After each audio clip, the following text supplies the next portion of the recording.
This is the Tom Bigby Tales, and I'm your host, Shannon Evans. I write about a small town in Northeast Mississippi called Columbus, and sometimes I write about the rest of the state. Tonight, I am continuing my search in the Columbus Housing Authority and the Columbus Community Housing Development Organization, which is their nonprofit arm. Let's just get right into it. So, a couple of things happened this past week.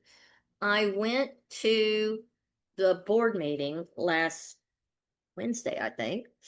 And Rusty Walker from Gulfport, who is a member of their city council, who owns a company called Future Spec, who has a contract here that I don't know if they gave him a raise, but anyways, he's making over $4,000 a month on our money. Anyways, he's a smooth talker and all that good stuff. So he kind of reminds me of Professor Harold Hill from Music Man.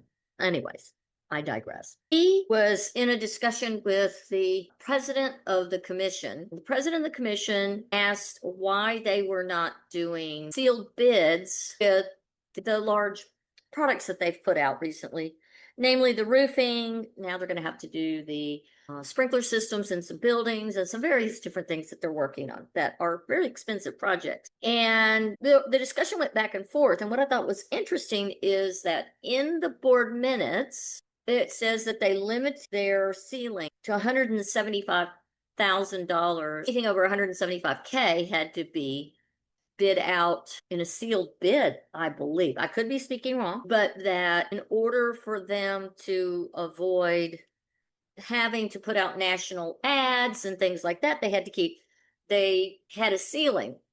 And so one of the commissioners asked, well, you've got bids that were $250K. And Rusty said, well, yeah. Y'all talked about that and blah, blah, blah. Well, I went back to the minutes all the way back to, I think, 2019. And the only note I found was the ceiling was raised to $175,000. Now that means we've had all these bids done over the last 4 or 5 years that are in violation of that $175K limit. And now they want to move it to $250,000. But I think the cart is in front of the horse. I think they can't, well, I guess they could change their bylaws or their meeting minutes, but they are still over that $175K that already exists in those minutes. So I don't know. I thought that was interesting. What I also thought was interesting was that the commissioner asked him, how do you get the people to bid on these projects? And he's kind of admitted to calling the people that they had done business with before. And she said, well, how do we know you didn't tell, let's say, Connerly to bid $248 so that it would be under, let's say, Gamma Roofing's $250,000 bid? We don't know. And he refused to answer the question, and he kind of changed the subject, and it was kind of an odd, tense moment. She tried to push for the answer, and Robert Greathree changed the subject. So that was all very interesting. But on Monday of this week, I went over to Jackie Stennis, who is the director of the Seasons of Success Mississippi K12 Century Grant.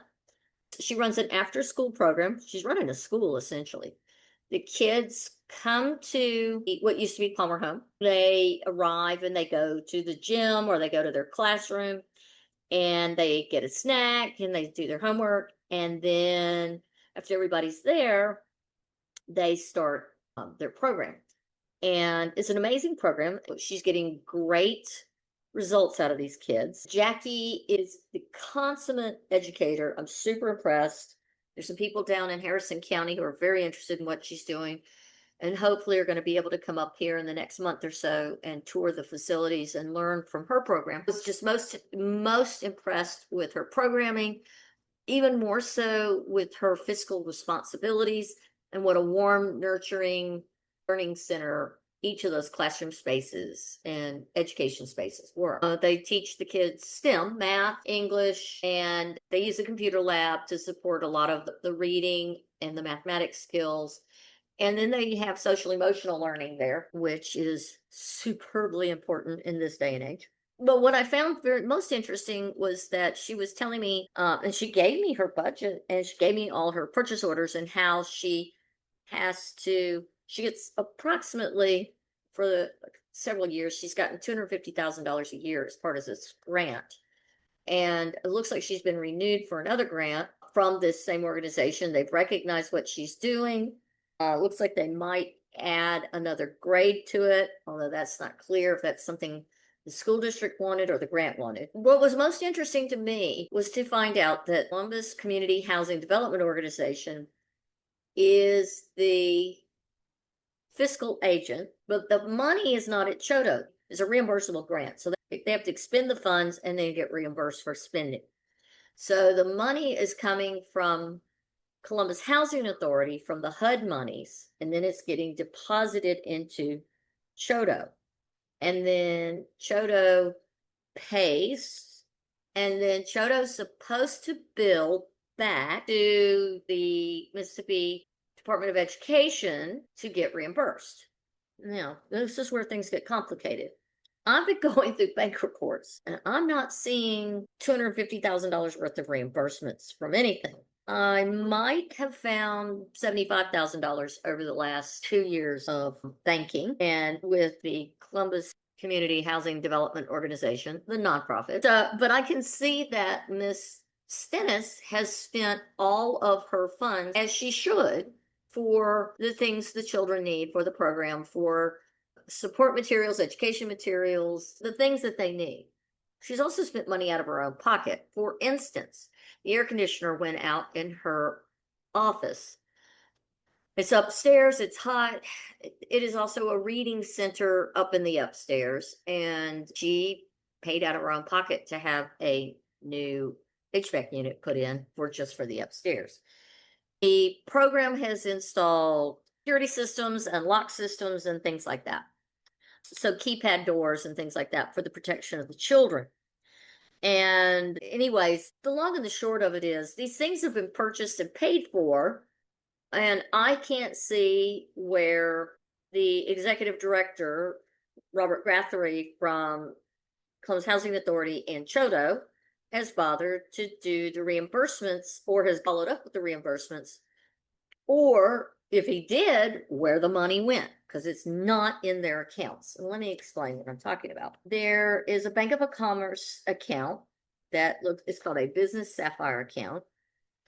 There is a Bank First account, that's their checking account. And then they have Renaissance and a couple of others. Now, what I see in the Bank First account, which is their checking account, is that there are maybe a handful of Mississippi check payments that could be fund reimbursements. One is for $2,207 in February of this year. One is, I think I saw it was $28,000, but none of it adds up in 1 year to $250,000. So I don't know where the money's going, which leads me to a story I want to tell you. If you'll remember, in Columbus a couple of years ago, man, it's been more than a couple now, there was a gentleman who worked for an earlier administration from before the current mayor. I think it may have been 2 administrations ago. This fellow was in charge of monies for the city. This fellow got monies in the form of checks that were supposed to come to the city, and instead of them being deposited to the correct accounts, the city's accounts, he had made parallel accounts that had very similar names. And so these monies, and I think some of them were grants, those monies were deposited into those accounts, which were really dummy accounts, which were really his accounts. And he was the only person who had access to them. And that is what landed him in jail. So instead of, let's just make up an account, it should have been Columbus Wastewater Treatment Center account. He would set up a parallel account called Columbus Waste and Water Treatment Center. So he would just change one word in it or the order of the word to make it different. So because I can't find this money at Columbus Community Housing, I have some really strange questions, but we'll get back to that and we'll bring it back to what happened with the money in the city. Let me talk about a few other things. The Bank of Commerce account for CHDO, very small account. It normally only has about $1,500 in it. In 2023, it had $1,543.52. That's at the end of 2023.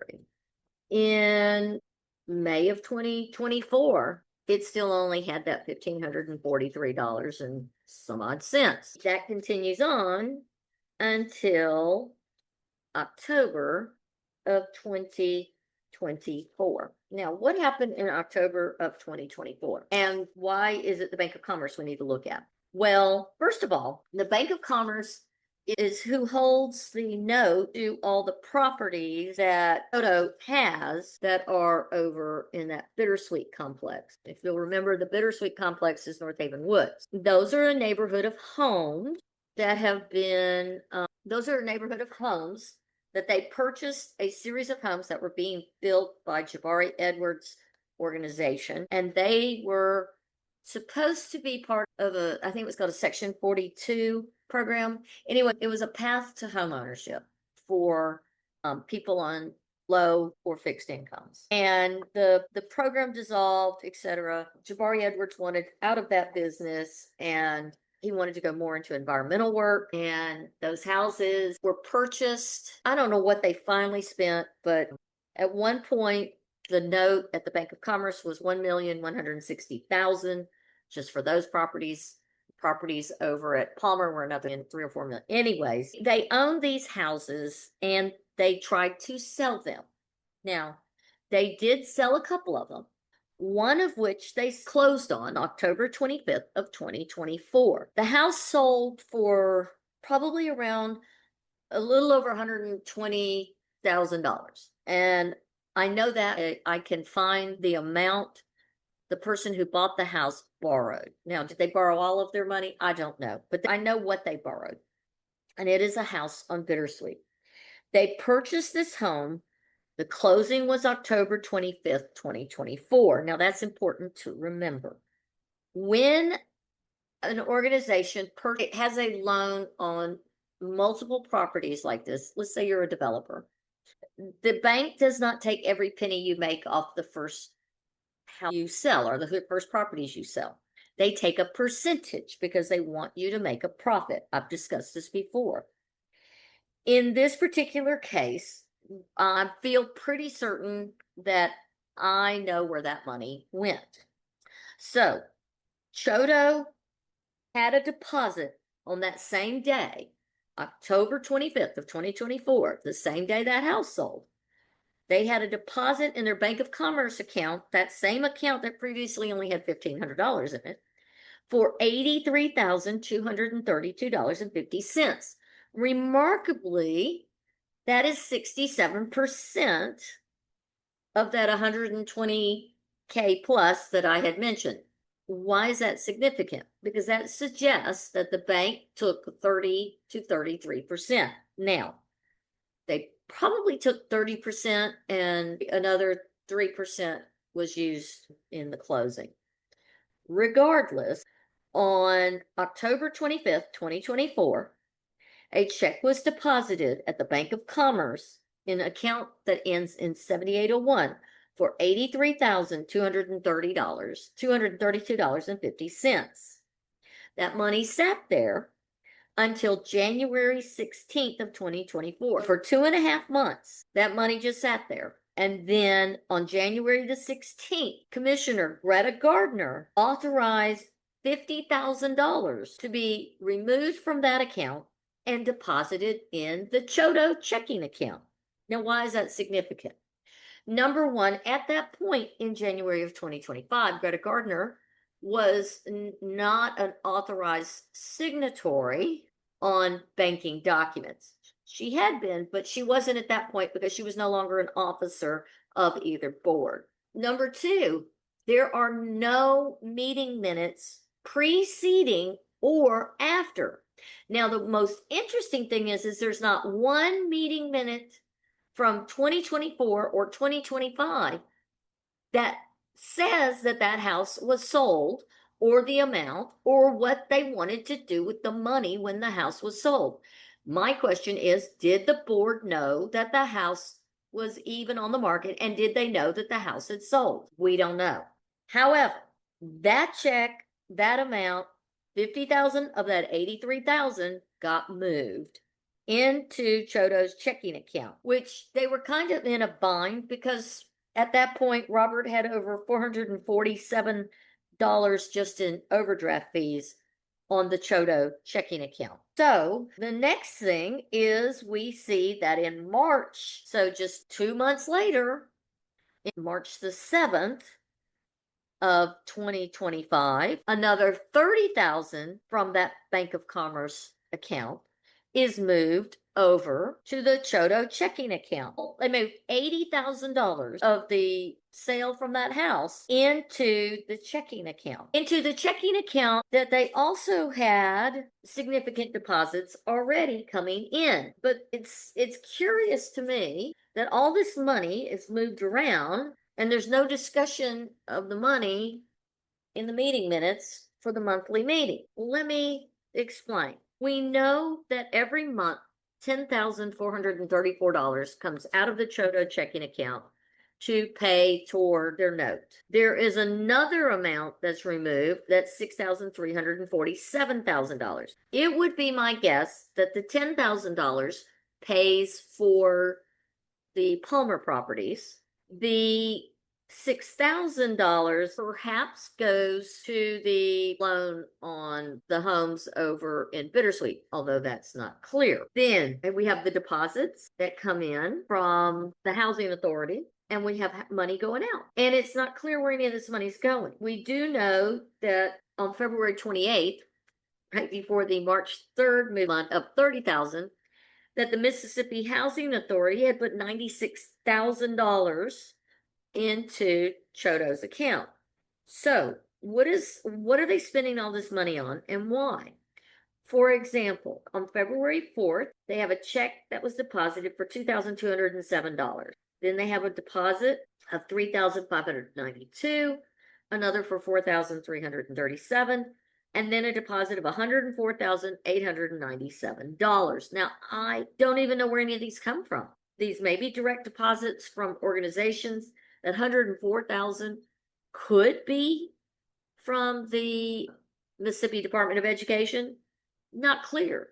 Then they got $96,000. They had 5 credits totaling $211,188. So it's not clear to me why the very next month they had to pay, that $96,000 ends up as a chargeback, which doesn't make sense. I'm not sure what that's about.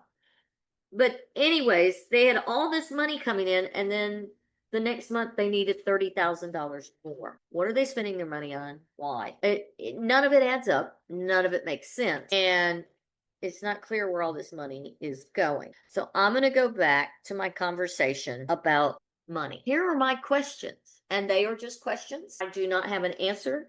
I am not suggesting any of these things happen. However, we must entertain these possibilities.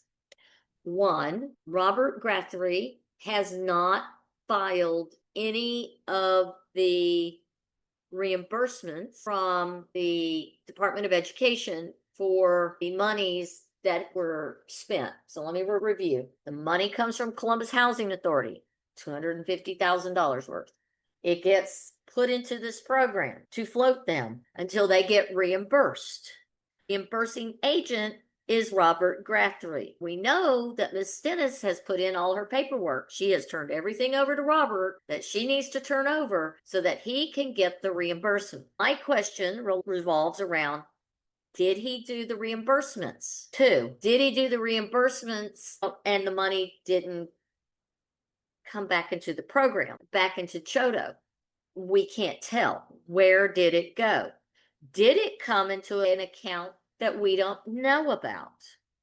What would that look like? Or my next question is, if it came back into Chodo, which I cannot see, I cannot find where it has, if the money or a partial part of the money, let's just say he hasn't reimbursed all of it. Let's say he got half the reimbursements. Why were those reimbursements not then given back to the Columbus Housing Authority, who supplied the money to start with? Because that is HUD money. Did they defederalize that money? If they defederalize 250,000 plus all the other monies they've given to Chodo over the year, does that put them over their limit for defederalizing money? Does that put them over their cap? I don't know. I'm not an accountant. I don't know how they can move money back and forth. All I know is money is moving around in all kinds of ways. The other problem I see is commingling of funds. For example, in the Chodo checking account, I can see that monies have been spent from Chodo to pay for things over at the Columbus Housing Authority. I have also seen that in the Columbus Housing Authority's bank ledger, the monies from the Housing Authority are being used to pay for items and services and things at Chodo and at the Seasons of Success School. So it is paramount that we get to the bottom of this. They need a really good forensic auditor. I'm not a forensic auditor. I am pulling content. I am examining everything. My team is looking at things. I do have an auditor who's on my team, and we all agree that we don't have all the pieces of the puzzle, that either they are not filing for reimbursements, or the reimbursements are coming in and they're not going into the proper accounts, or possibly there are additional accounts that we don't know about. This is all very interesting. It creates more questions for me than answers. So I have sent off for more FOIA requests, both with the agency and with federal entities. I am going to ask for the specifics from their 990s, because it's not clear to me that their 990s are declaring the monies that include this 250,000 that they are the fiscal agents for. So I'm seeing all kinds of irregularities in banking and monies and fiscal responsibility. One of the things that I have also have to push for is I can tell from the meeting minutes that I have not been given all the bank accounts that are attached to the Columbus Housing Authority. That's from my second FOIA request. So I have gone back and I'm pushing for the rest of the information that I didn't get, that I should have gotten on those accounts. The other piece that I don't have is I continue to ask for the final closeout inspections for the roofing jobs that they've done since 2020. What's interesting is I've been given the warranties from finally, I just got those because I had to push for them. I got the warranties from the roofers. I should have had those in a previous FOIA request. They say they don't keep up with the disposal, where the disposal of the roofing shingles have gone, which I find preposterous. I'm still missing the work log that should come with their closeout documents. I'm still missing the pre-final inspection and the final inspection. So I have asked for all those things. I should have them by Friday. I have also asked for the inspection and the history of the inspections on the house that I posted the photos of the family that has had no air conditioning for over a month, and who in July, and who have a black mold problem that is not being attended. And apparently they have been working on their unit, so hopefully it's much better now for that family, and hopefully there will be nothing punitive done to them because of bringing light to that issue. I have also done a public records request for additional information. I want information on all the air conditioning that they have purchased, including HVAC units, since 2020. I find it interesting that Mr. Greathree hasn't even responded to acknowledge that he has that request. He has responded to the one about the home where I'm getting the inspection sheets. But more to come. I'm at a point now where, while I wait for more content to come in and for my team to digest it, I may take a little break from this and start doing a little history so that I won't become too angry about how ridiculous and how wasteful all this is. Mostly, I'm just disgusted that nobody seems to care. There are days I think it's just me, And then I'll get a note, I'll get some insights. I'll have a tenant in those units who'll send me a letter saying, please help. No one else seems to care. No one else seems to speak up about us. Don't know where to take this other than I have turned it over to HUD investigators. We've been in communication. I've been in talks with the Public Housing Administration. I've placed as many emails as I can to any agencies and entities who have the ability to help and have the ability to come in and straighten out this mess. It just frustrates me that month after month after month, this is going on. Nothing has still been done about that theft of the money for the truck. Nobody seems to care about where that is. Not even the attorney for the board. I think they think that they'll just think that they'll get insurance money. And so where's that stand? Haven't they said they were going to appeal to their insurance for the scam? Haven't heard another word about that. Have they even done that? Haven't heard an update on what the Oklahoma Attorney General's investigator has come up with. It's like, so what? Next, move on. It's not their money. It doesn't come out of their personal pockets. They don't care that they're wasting money day after day after day after day. It is unfathomable to me that the level of misappropriation, misuse, just the lies. It just blows my mind that the Board of Commissioners can't get their, pardon me for cursing, they can't seem to get their shit together and hold the executive director accountable for anything. It's like they don't want to, they don't care. They've given him carte blanche to do whatever the hell he wants and spend that money and waste that money. And I have no idea where the bottom of this is, because it is clear to me that the Board of Commissioners, if they're not corrupt, they're complicit. If they're not complicit, they're just lazy and don't want to do their job, which I can't believe. These are good people. I can't believe that they don't want to do their job.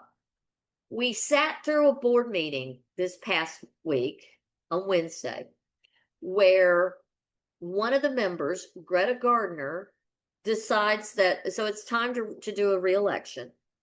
And Ms. Whirly Bird made a motion to maintain Kendra Gray as the president. And Greta jumps in and said she wants to do a substitute motion and she wants to nominate him. Him being the person at the end of the table. It was Bo Harrison. Now, Bo's probably a nice guy. I don't know him. He seems pleasant enough. I've spoken to him once or twice. But Bo he's not renominated to the board yet. City Council hasn't met, and Bo's term was temporary. He was only there to fill up, I think, Greg Lewis's term when Greg Lewis had to step down due to conflict of interest. Since he's a city employee, he couldn't sit on that board. Anyways, Bo sits in somebody's place who would have rolled off the board. So essentially his term is up. He can still come, he can still vote until they nominate somebody to either renominate Bo to stay on the board, or somebody else comes on the board to take his place. But we won't know that till the city council meets in September, because it had to be advertised for 30 days, is my understanding. So Greta points at somebody she doesn't even know his darn name, and he's not even on the board really. So she wants to make him president. The most frustrating thing of all was that Bo has not been to a single training with HUD. So he's been serving since March or April, and he's not been to any training, except for the one training where the trainer came to Columbus to help them to learn their position. So you want to make somebody the board president to deal with a multi-million-dollar budget who's not even technically on the board anymore, and who's never been to a HUD training. That kind of, in a nutshell, tells you everything you need to know about what's going on at the Columbus Housing Authority. It's like it's like the lunatics are in charge of the asylum. I I don't know. It just makes no sense. And I don't know how this gets untangled. I kind of hope HUD comes in, swoops down, gets rid of the board, gets rid of the executive director, and HUD comes in, cleans house, and makes them start all over. They've done it before in other places. It would be nice if they did it here, but I don't know. All I know is our tenants deserve better. If Columbus Housing Authority and Chodo are going to have the old Palmer home, they need to do a better job of taking care of the grounds and taking care of the facilities. It looks abandoned and the grass is almost up to my waist and they've just left stuff out. Anyways, it just doesn't look like anybody gives a damn.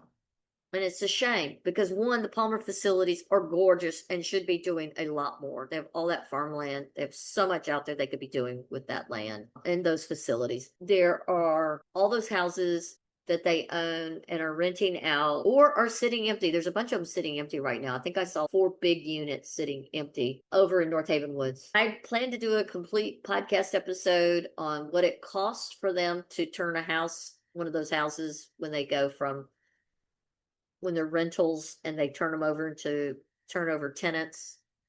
They're spending a whole lot of money out there.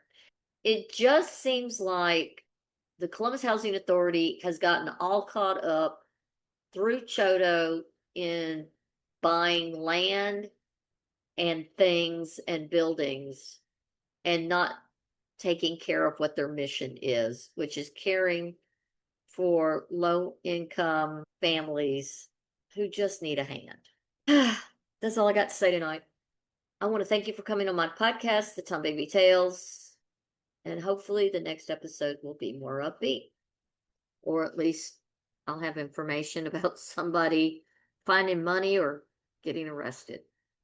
Until next time, I'm Shannon Evans, and this is The Tom Baby Tales.